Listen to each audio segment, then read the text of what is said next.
Praise the lord.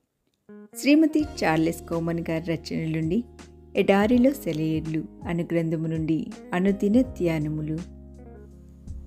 ఆకాశము సంతోషించును కాక, భూమి ఆనందించును కాక, సముద్రమును దాని సంపూర్ణతయు ఘోషించును కాక, పొలమును దాని యందు గల సర్వమును యెహోవా సన్నిధిని ప్రహర్షించును కాక, వనవృక్షములన్నయు ఉత్సాహధ్వని చేయును గాక. కీర్తన గ్రంథం 96 అధ్యాయం 11-12 వచనములు. అరణ్యంలో సృష్టికర్త అడుగులు నాకు కనిపించాయి. నాచుల్లో మొగ్గల్లో నాకు ఆయన చేతి పని కనిపించింది. అవి నా హృదయ కుసుమాన్ని స్మరించాయి.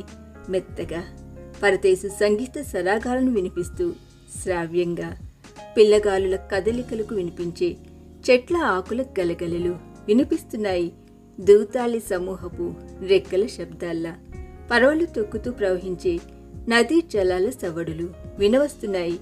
మధురమైన కోకిల వసంత గానాల్లా ఆటపాటలతో మిళితమైన పిల్లల కేరింతలు, అమాయకత్వం ఉట్టిపడే కన్యకల చిరు నగవులు చెబుతున్నాయి. వినసం పైన మెల్లని స్వరంతో సృష్టికర్త ఇప్పుడే ఇలా నడుచుకుంటూ వెళ్ళాడని.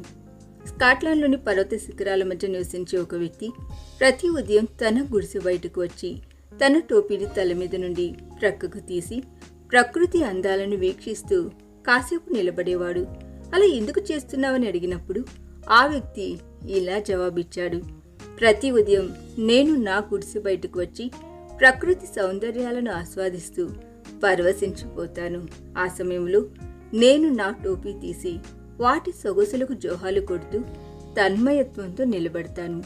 ప్రకృతి అందాలను గురించి ఒక వ్యక్తి ఇలా రాశాడు: తెల్లని పొగ మంచు ముసురుకున్న ఎత్తైన కొండలు, ఆ కొండల్లోంచి గలగల పారే స్వచ్ఛమైన సెలయేర్లు, ఆ సెలయేర్లను తమలో కలుపుకొని నిమ్మలంగా ప్రవహించే నదులు, ప్రశాంత జలాల సరస్సులు, ఆ సరస్సులో చిరునవ్వులు చిందిస్తూ ఈదులాడే తెల్లని హంసలు, ఆ సరస్సుల అందాలకు మరింత సౌందర్యాన్నిచ్చే కలువ పూలు, మెల్లగా వీచే చల్లని పిల్లగాలులు, నీలాకాశంలో హాయిగా విహరించే విహంగాలు, కనువిందు కలిగించే మేఘమాలలు, ఎత్తైన చెట్లు, చిన్న చిన్న మొక్కలు, ఆ మొక్కలను అలంకరించిన అందమైన పుష్పాలు, సువిశాలమైన సముద్రాలు.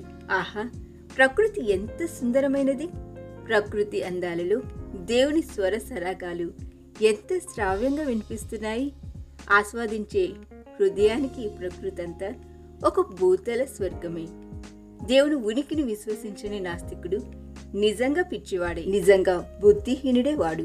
అందమైన పచ్చిక బయళ్ళు, సుందరమైన ఉద్యానవనాలు, ఎత్తైన పర్వత శ్రేణులు, లోతైన లోయలు, సొగసైన సెలయేళ్లు, సువిశాలమైన నదులు, ఇలా అందమైనవెన్నో ఈ ప్రకృతిలో చిత్రకారుడు కుంచి సృష్టించిన అందమైన చిత్రపటంలా. అందమైన ఒక చిత్రపటం వెనుక ప్రతిభాశాలి అయిన ఒక చిత్రకారుడున్నట్టుగా సొగసులు ఒలకపోస్తున్న సుందరమైన ఈ ప్రకృతి అందాల వెనుక అనంత జ్ఞాని అయిన సృష్టికర్త ఒకడు తప్పక ఉంటాడన్న ఇంగిత జ్ఞానం కూడా లేదెందుకని ఆ నాస్తికుడికి. నింగి నేల ప్రతిధ్వనించే ఉరుముల శబ్దాలు, నింగిని నేలను కలిపే మెరుపు తీగల అందాలు, నింగి నేల ఏకమయ్యేలా కుండపోత వర్షాన్ని కురిపించే కారు మబ్బులు, వీటన్నిటి వెనుక ఒక కర్త తప్పక ఉంటాడని అనిపించదా వాడికి?